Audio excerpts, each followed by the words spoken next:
It's fire season. How would you escape a wildfire? Do you and your family have a plan for evacuation? That's what we're going to talk about today on RV Retirement Redesign, right now. Welcome to RV Retirement Redesign, where we are redesigning and redefining. We're redesigning our retirement and redefining RV living, not because we want a cheap way to survive, but because we want to thrive in this new season of life on our terms. Fire season. Well, it seems like it's done nothing but rain on and off since the end of June here. Well, it is the rainiest month of the year here in Colorado, July. It's what makes the mountains and hillsides turn that beautiful green, but it's only for a few weeks out of the year because this is semi-desert climate.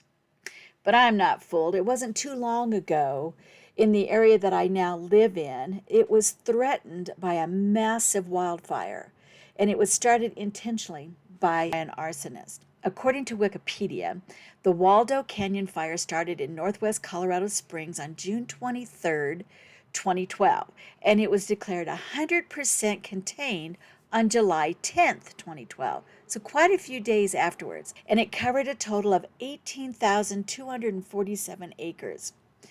The fire caused the evacuation of over 32,000 Colorado residents from Colorado Springs, Manitou Springs, and where I now live in Woodland Park, and even a partial evacuation of the United States Air Force Academy, which was just below where the fire was moving. There were 346 homes destroyed by the fire, and U.S. Highway 24, a major east-west road, was closed in both directions. Could this happen again? Well, you bet it can, as long as Mother Nature continues to rain down those lightning bolts and people are irresponsible with campfires and idiots like to burn things down. Now that we have an RV stationary in Woodland Park, it's critical that we prepare for an eventual evacuation if needed. So here are some things that I found that might be useful to you as well. First of all, use common sense. Well, because we know there are those out there that totally lack in this free bit of knowledge, we have to say that. When you're enjoying your RV piece of heaven, use common sense. If you're in a fire danger zone, download the FEMA app. I'll put a link below to your phone. Never, ever ignore the fire bans or throw cigarette butts out the car windows. Yes, that still happens.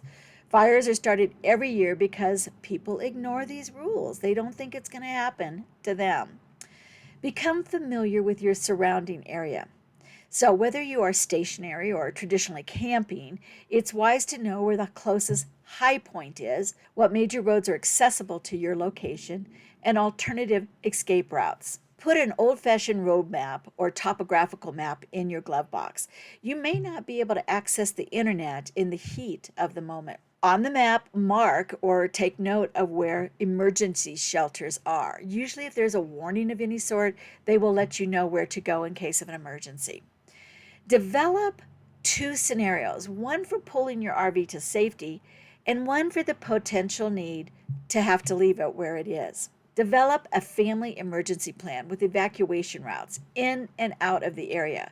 Discuss this with your family. So, for instance, if you have a fire in your RV and everybody evacuates outside, just in your local area, where are you going to meet up? How are you going to know where each other is?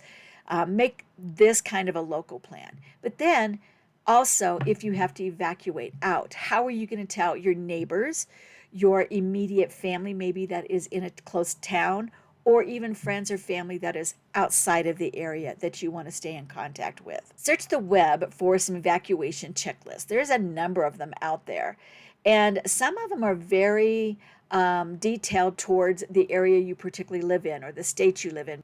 Be sure you know what your insurance coverage is and that you do have good insurance coverage in case of a fire, in case of an act of God, which a lot of these wildfires can be. Make sure that you have any important documents copied and on a secure, password-protected digital space somewhere that you can access after a fire, even if your computer is destroyed.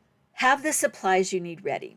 3 different kinds. One, have a go bag. So if you do get a warning for your area that you may need to evacuate, you can have this go bag ready Go ahead and put it in your car if you want to, or your truck, or have it ready by the door.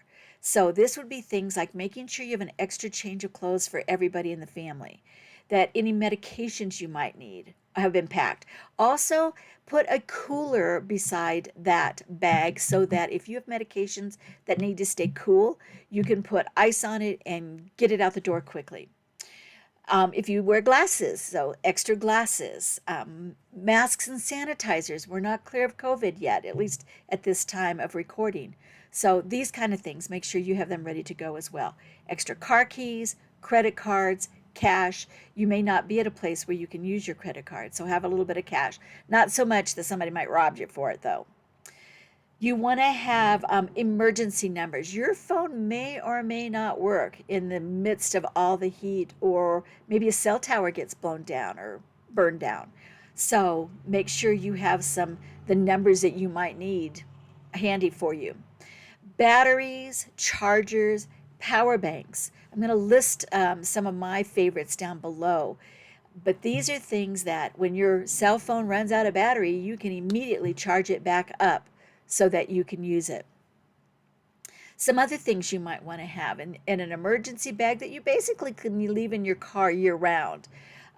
Again, we live in the mountains of Colorado, so we have things like cold weather, gloves, hats, blankets, scarves. We have the foil blankets that will keep you warm if you get caught in a blizzard. You want to have things like regular and headlight flashlights and emergency blinking lights to notify somebody and make you visible if you get buried in an avalanche. Battery-powered radios are also great to have in your trunk. It's not always wise to have food in your trunk, but especially if you live in the mountains where there's bears, but there are things called bear canisters. I've linked one below. And these are things that keep the scent of food out and allow you to keep a little bit of food anyway in your trunk should you run into an emergency. Don't forget water. Again, it's difficult in the winter because the water will freeze and then it could spill all over the place. However, you can always use snow if you get stuck in a blizzard for water. But matches, candles, heating elements so you can melt snow are important. Toilet paper, hand wipes, and other sanitation supplies are critical to have in there as well. Now, if you have time, if you have enough warning, then there are other things that you can pack and take with you as well. These are your personal valuables, computers, hard drives, precious photos, other kinds of things that are irreplaceable. In all cases, follow your local safety instructions, especially when it's time to return to your home after the all clear has happened, and watch out for any after fire issues as well. The summer after the Waldo Canyon fire, there was a quick downpour of 1.5 inches of rain, which caused the burn, unable to hold that amount of moisture, to avalanche a wall of water, mud, and rocks down the mountain and into Manitou Springs, the little town below us. At least one death occurred. There were homes, cars, buildings, retaining walls. Everything was demolished in its path by the force of the water and the mud flows. So the takeaway from this is plan for your fun. Enjoy your time outdoors. Go live in the woods. Just be smart enough to get yourself out if you need to. Well, I certainly hope you found this video to be informative and helpful should you ever have to evacuate. If it was, would you please like and subscribe? We certainly appreciate your support. Thank you.